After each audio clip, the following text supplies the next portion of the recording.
March 21 നോമ്പുകാലത്തിലെ 2-ാം വാരത്തിലെ വെള്ളിയാഴ്ച.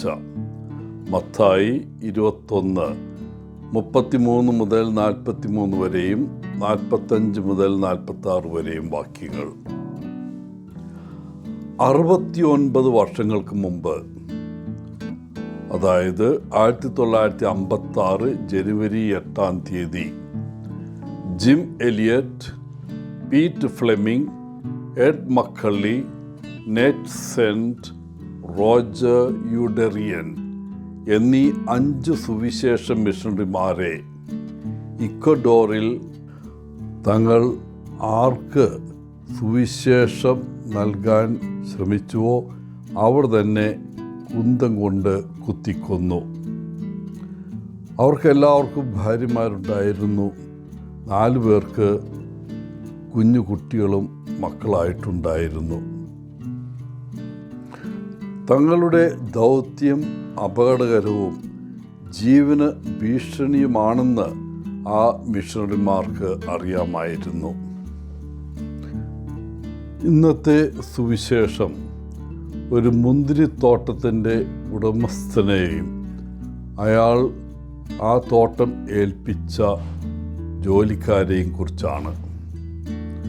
മുന്തിരിത്തോട്ടത്തിലെ എല്ലാ പണികളും പൂർത്തിയാക്കിയ ശേഷം അദ്ദേഹം തൻ്റെ സ്വത്തും വിളകളും പ്രാദേശിക കർഷകർക്ക് പാട്ടത്തിന് നൽകി. മുന്തിരിയുടെ വിളവെടുപ്പിനുള്ള സമയം അടുത്തപ്പോൾ ഭൂവുടമ തൻ്റെ കുടിയാന്മാരിൽ നിന്ന് വിളവിൻ്റെ വിഹിതം വാങ്ങാൻ നിരവധി ദാസന്മാരെ അയച്ചു. എന്നാൽ ദാസന്മാർ എത്തിയപ്പോൾ കുടിയാന്മാർ അവരെ പിടിച്ച് ഒരാളെ അടിച്ചു, മറ്റൊരാളെ കൊന്നു, മൂന്നാമതൊരാളെ കല്ലെറിഞ്ഞു. ഈ വാർത്ത ഭൂവുടമയ്ക്ക് ലഭിച്ചപ്പോൾ ദേഷ്യവും സങ്കടവും തോന്നി.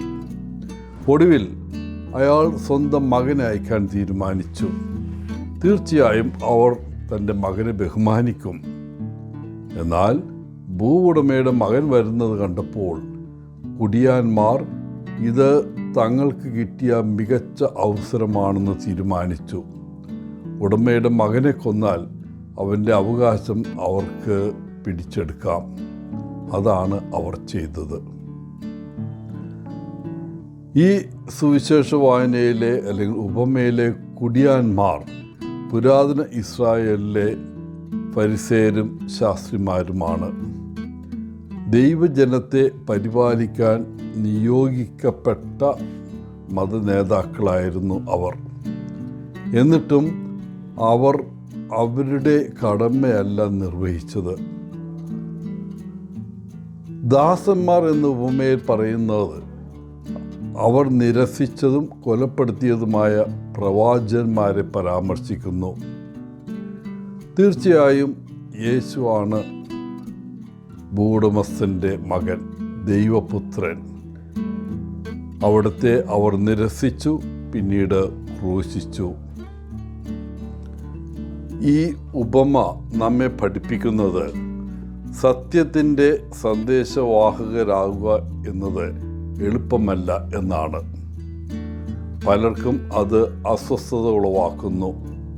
അതുകൊണ്ടാണ് ചരിത്രം ദൈവത്തെയും അവൻ്റെ പുത്രനായ യേശുവിനെയും കുറിച്ചുള്ള സത്യത്തിൻ്റെ സന്ദേശവാഹകരായി പ്രവർത്തിച്ചവരെയെല്ലാം ക്രൂശിച്ചിട്ടുള്ളത്.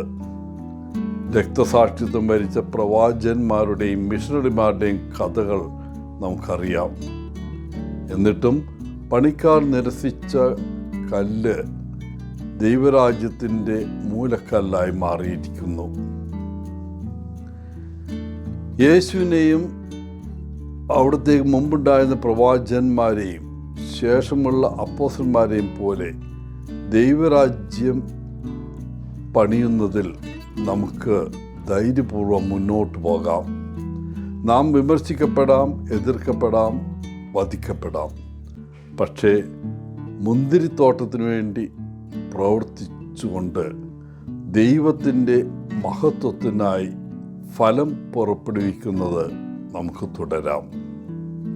എല്ലാവർക്കും നല്ല ഒരു ദിനം ആശംസിച്ചുകൊണ്ട് ഒത്തിരി സ്നേഹത്തോടെ പോളച്ചൻ CSSR ഫ്രം കേരള.